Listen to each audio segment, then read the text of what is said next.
Hi everyone, and welcome to this week's Mindfulness Monday session. Before we begin, I'd like to acknowledge the traditional owners of Australia and recognise their continuing connection to land, water, language and culture. I'm currently on the land of the Tharawal people. I pay my respects to their elders and leaders, past, present and emerging. I further acknowledge the traditional owners of the country in which you are on and pay respects to their elders and leaders, past, present, and future.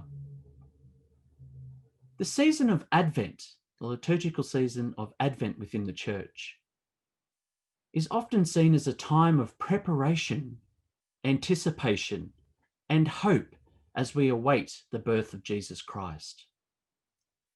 So this week, in this week's Mindfulness Monday session, I thought I'd offer a challenge to you all in the lead up to Christmas this year.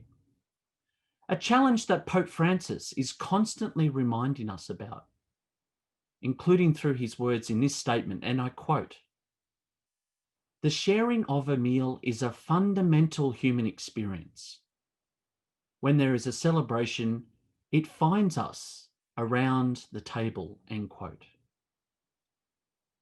So this Christmas, I urge you to, and again, I quote Pope Francis, to eat with your family and friends and not with your smartphone, end quote.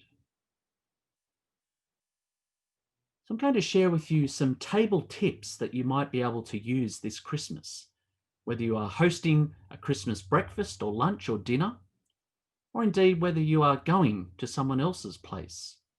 You might gently encourage those present to adopt some of these table tips. So before you commence your sharing, whether again it's a Christmas breakfast or lunch or a dinner, you might begin by lighting a candle. You might begin your meal by sharing grace or a prayer, or even just pausing and reflecting on all of those things that we are grateful and appreciative of in our lives. Perhaps this next point is more relevant for those who are hosting a breakfast, lunch, or dinner on Christmas Day. You might attempt to cultivate and make other-centered conversation rather than it becoming self-centered or perhaps along one particular direction. We've all, I'm sure, had that experience of a particular person dominating the discussion around a dinner table.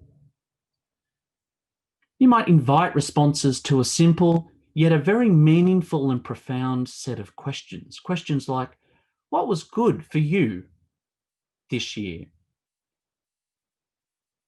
What were the challenging aspects for you this year? And I'm sure that we can all recall quite a lot of challenges by living through the year of 2020.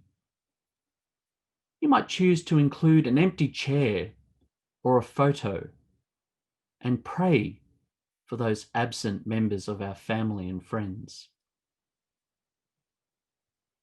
And indeed, you might finish your meal with a round of sharing of hopes and wishes for the new year. May you and your family find the time to give thanks for the privilege of our lives and the hope and promise that is embodied in the child Jesus this Christmas. May we always celebrate and witness Christ with us. Happy Christmas and happy 2021, everyone.